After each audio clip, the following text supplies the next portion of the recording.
بسم اللہ الرحمن الرحیم، السلام علیکم ورحمۃ اللہ وبرکاتہ۔ محترم سامعین، کیا آپ نے سوچا ہے کہ اللہ سبحانہ و تعالیٰ کا پیغام لے کر نکلنے والا ایک مسافر اچانک کیسے ظلم کا نشانہ بن سکتا ہے؟ سندھ کی تپتی دوپہر، ڈرکی کے قریب ایک خاموش بستی اور گنے کے کھیتوں میں چھپا ایک ایسا راز جس نے انسانیت کو جھنجھوڑ کر رکھ دیا۔ محترم سامعین، یہ کہانی ہے ایک ایسے تبلیغی مسافر کی جو کوئٹہ کے سنگلاخ وادیوں سے محبت کا پیغام لے کر نکلا تھا، مگر واپس آیا تو زخموں سے چور اور آنکھوں میں درد کا سمندر لیے۔ محترم سامعین، وہ کوئی سیاستدان نہیں تھا، کوئی جاگیردار نہیں تھا، کوئی طاقتور شخص نہیں تھا، وہ صرف ایک مسافر تھا۔ چہرے پر سنت رسول صلی اللہ علیہ وسلم کی زینت، لبوں پر نرم مسکراہٹ اور دل میں امت کی فکر۔ وہ گنور شاہ کے قریب ایک بستی میں آیا تھا صرف اس لیے کہ لوگوں کو نماز کی دعوت دے سکے، اخلاق کی بات کر سکے، محبت بانٹ سکے، مگر شاید تقدیر کو کچھ اور منظور تھا۔ اور پھر ایک شام وہ اچانک غائب ہو گیا، نہ فون، نہ کوئی خبر، نہ کوئی سراغ۔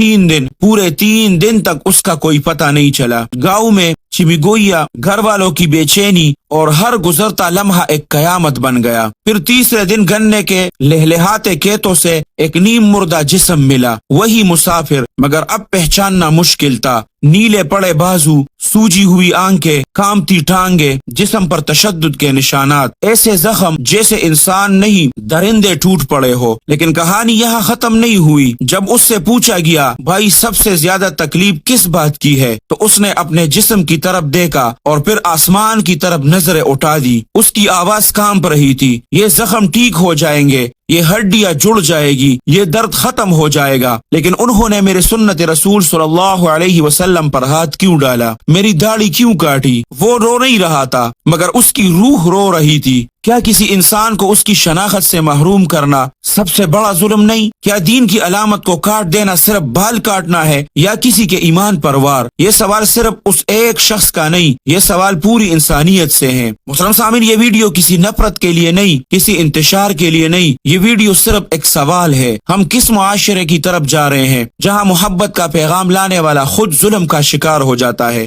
اگر آپ سمجھتے ہیں کہ ظلم کے خلاف آواز اٹھانا ضروری ہے تو اس ویڈیو کو شیئر ضرور کریں، کیونکہ خاموشی کبھی کبھی ظلم کا ساتھ بن جاتی ہے۔ اللہ سبحانہ و تعالی آپ سب کو اپنے حفظ اور امان میں رکھے، اپنے خصوصی دعاؤں میں یاد رکھے۔ السلام علیکم ورحمۃ اللہ وبرکاتہ۔